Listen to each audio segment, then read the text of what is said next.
네, 안녕하십니까. 김성일 쾌퇴직연금 목요 이것이 제일 궁금해요. 이궁 2019년 6월 20일 동영상입니다. 이 동영상에서는 디폴트 제도가 뭐예요에 대해서 또 다뤄볼까 합니다.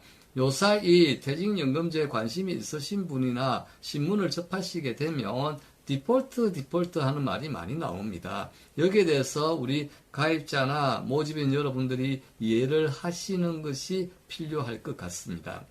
그래서 그러면 디폴트 제도를 검토하는 배경은 무엇일까? 해서 퇴직연금제는 어려운 말들이 많습니다. 계약형이란 말도 있다가 요새는 또 기금형이란 말도 있다가 또 디폴트는 또 뭐지 하는 이야기가 또 나옵니다.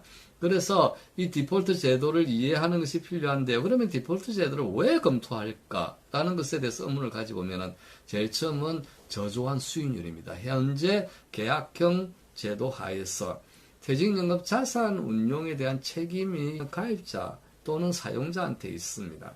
그런데 사용자, 가입자가 자산 운용을 했는데 그 결과가 지금 현재 어떻게 되어 있냐면 굉장히 안 좋죠.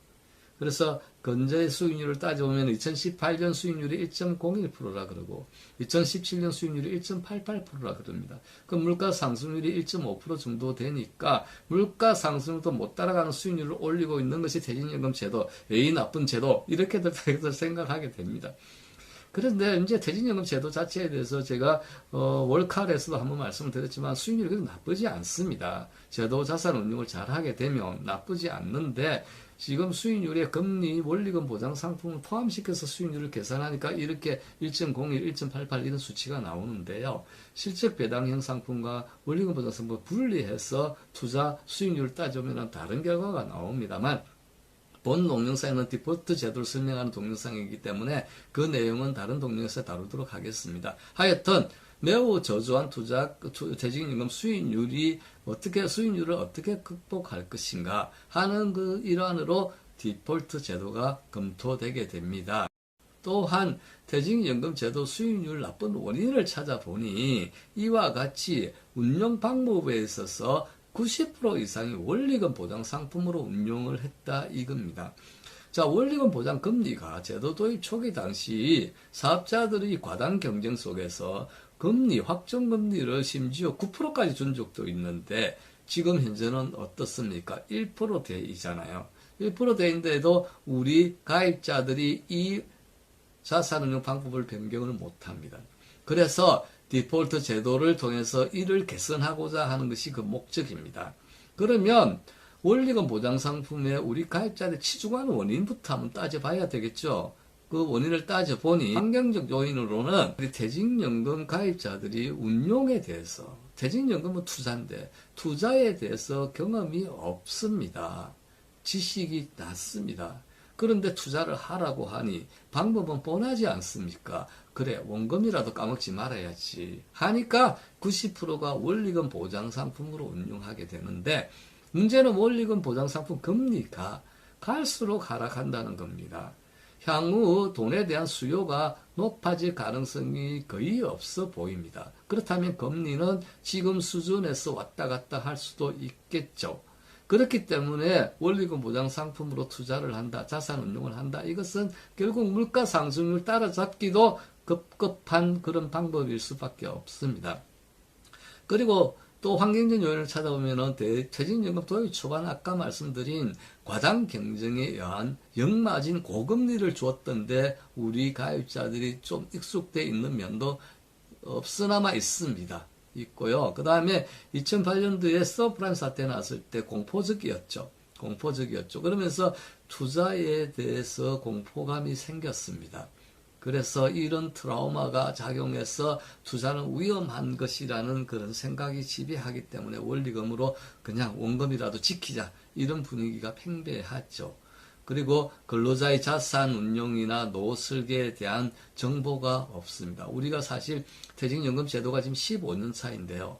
자산 운용을 내가 해야 된다는 것에 대한 생각 또는 이해조차도 없는 것이 현실적으로 솔직한 퇴직연금 제도의 자산 운용입니다. 그래서 이런 상황이라면 우리 가입자들에게 자산 운용을 맡기기보다는 다른 방법을 찾아봐야 되겠다 하는 것이 가 있게 되는 것입니다. 또 하나 제도적 요인으로는 현행 근로자 퇴직급여 보장법에 보면요. 운용 지시를 가입자들이 하게 되어 있는데도 불구하고 만약에 안 했다.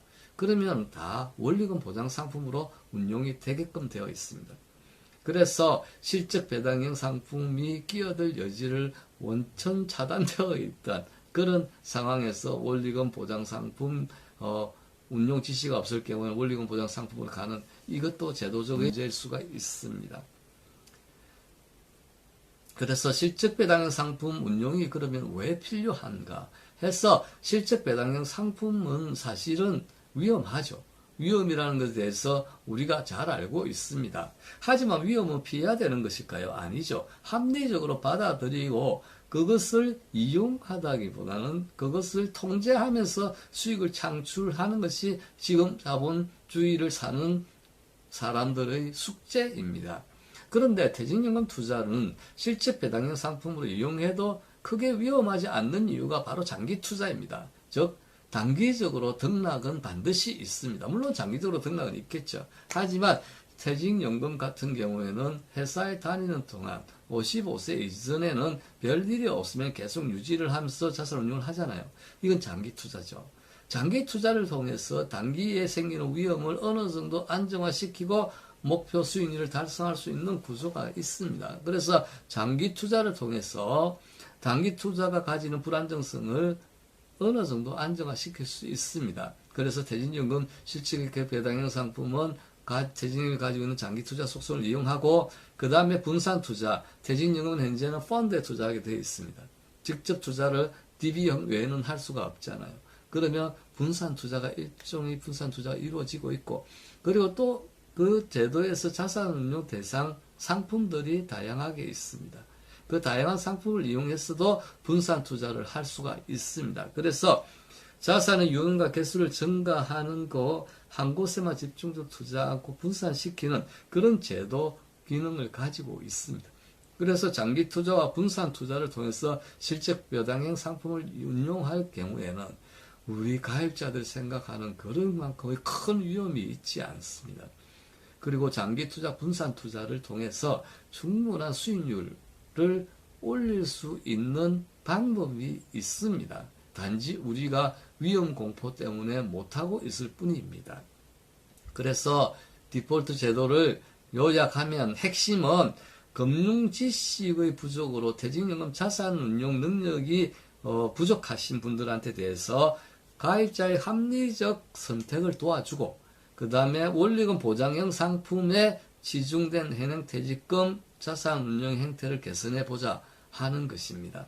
그래서 결론적으로 결국 디폴트 제도란 퇴직연금 가입자가 가입 최초 운용 지시를 하지 않는 경우 퇴직연금 사업자가 제시한 특정 투자 상품으로 운용을 하게 한다. 자동으로 운용을 하게 한다. 그 특정 투자 상품 안에는 실적 배당형 상품이 일정한 비율로 들어가서 운용이 되게끔 그렇게 하는 제도입니다. 정리 다시 할게요. 디폴트 제도란 가입자가 자산 운용에 대한 지시를 하지 않을 경우 자동으로 퇴직연금 사업자가 제시하는 수익을 보장할 수 있는 실적 배당형 상품이 포함된 자산 운용을 하게끔 하는 제도라는 것입니다. 목표는 뭐라고요? 현재보다 나은 수익률을 올릴 수 있기 때문에 이렇게 운용하자 하는 것입니다. 디폴트 제도는 다음 동영상에 말씀드리겠지만 선진국에서는 일반화되어 있는 제도입니다. 선진국이나 우리나라나 투자는 어렵습니다. 그래서 일반 국민들인 가입자들이 자산 운용을 잘해서 투자 수익률을 올리기는 많이 한계가 있으니 자동으로 투자를 하게끔 그렇게 유도하는 이런 제도를 다 가지고 있습니다. 우리도 이제부터는 이렇게 저조한 수익률이라면 본격적으로 검토해서 도입하는 것도 꼭 필요하리라 생각됩니다. 네, 이상으로 모교 이것이 궁금해요. 이 궁에서는 퇴직연금 제도에서 디폴트 제도가 뭐예요를 가지고 동영상으로 찍어봤습니다. 네, 감사합니다.